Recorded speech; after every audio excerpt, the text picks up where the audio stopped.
Dalam Bapa dan Putra dan Roh Kudus. Amin. Allah Bapa di surga, betapa sabda Yesus sungguh memasuki misteri manusia yang paling dalam, yaitu keberdosaan. Allah justru memanggil orang berdosa, bukan orang saleh, bukan orang yang merasa saleh, bukan orang yang merasa hebat, tapi justru keberdosaan. Bantu kami ya Bapa untuk menyelami, memasuki misteri dosa dalam hidup kami. Demi Kristus Tuhan dan pengantara kami. Para saudara, Matius, seorang rasul, seorang pengarang Injil,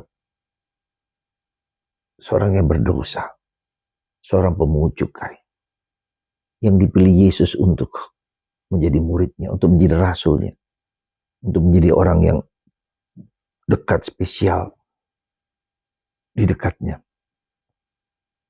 Dan Matius juga menuliskan pengalaman batinnya dalam Injil, dalam surat. Sebagai seorang pemungut cukai pasti dia bisa menulis. Dan Matius melambangkan Yesus sebagai seorang manusia yang terbang, seorang manusia ilahi, menggambarkan kemanusiaan Yesus. Dan itu bagi kita penting. Kenapa penting dan perlunya kita memperhatikan kemanusiaan Yesus? Ya, Santa Teresa dari Avila sangat menganjurkan kita untuk melihat Yesus sebagai manusia. Untuk melihat Yesus sebagai manusia seperti dia mengerti diri kita masing-masing. Itulah kemanusiaan Yesus. Yesus tidak hanya yang hebat, yang mulia, yang luhur, yang sulit dijangkau oleh manusia. Dan itulah peran dari Matius. Dalam jatuh, dalam bangun, dalam susah, dalam derita, dalam sakit, dan Yesus hadir di situ dalam kemanusiaannya. Dan itu penting juga bagi kita supaya kita bisa, ketika kita menghadapi keberdosaan, kelemahan, kerapuhan kita tidak pernah boleh putus asa. Tak pernah boleh putus asa. Bahkan kita mempersembahkan dosa-dosa kekurangan kita itu kepada Tuhan. Supaya Tuhan sendiri masuk menjadi bagian dari proses pergulatan batin kita masing-masing. Tak pernah kita boleh putus asa. Dan itulah perjuangan-perjuangan kita supaya Tuhan membaharui kita. Sejujur-jujurnya, mana bisa kita menyelamatkan diri kita sendiri. Sejujur-jujurnya, mana bisa kita mengubah kelemahan-kelemahan kita. Mana bisa kita berbuat seutuhnya, sesempurna mungkin untuk mengubah hidup kita. Hampir susah, hampir sulit. Dan disitulah Tuhan mau datang menjadi bagian hidup kita. Dan kita mohon supaya Tuhan juga bekerja dalam diri kita. Dan kita mohon supaya Tuhan juga melakukan yang terbaik yang bisa kita lakukan. Nah itulah saudara, peran dari Santo Matius, Rasul yang mengubah, ya, yang melihat Yesus dalam keterbatasan dan kerapuan, dan kita semua seperti itu. Semoga hari-hari ini kita diingatkan akan keberdosaan kita. Sekali lagi kita diingatkan akan keberdosaan, akan kerapuhan, ketidakberdayaan kita, akan kemanusiaan kita.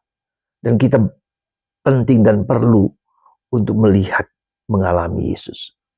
Maka dalam salah satu prinsip meditasi atau kontemplasi, ya, seperti misalnya Yesus hari ini datang ke rumah Matius dan kemudian makan di situ, ya, kemudian bersama orang-orang berdosa, para pendosa bersama makan, dan Yesus dikritik, ya, dikritik bahwa dia begitu dekat dengan orang miskin, begitu dekat dengan orang berdosa. Dan Yesus sekali lagi mengatakan, Tuhan datang, aku datang bukan untuk orang salah, tapi orang yang berdosa.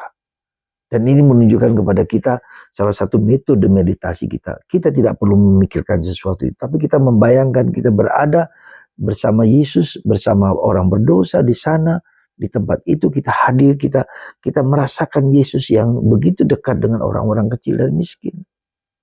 Dan itulah yang seringkali bisa mengubah hidup kita, doa fantasi, doa imajinasi.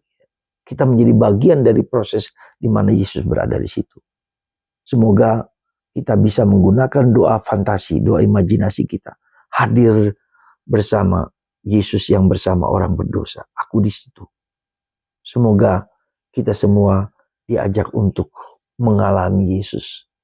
Tidak hanya mengerti Yesus, tapi mengalami Yesus yang bersikap begitu manusiawi dengan Rasul Matius dan semua orang lain. Semoga Tuhan memberkati kita semua dan membuat kita semakin dekat dengan Yesus. Karena itulah yang bisa mengubah hidup kita. Karena Tuhan mencintai kita, menerima kita apa adanya. Berkat Tuhan atas Anda semua dan kita semua dalam nama Bapa, Putra, dan Roh Kudus. Amin.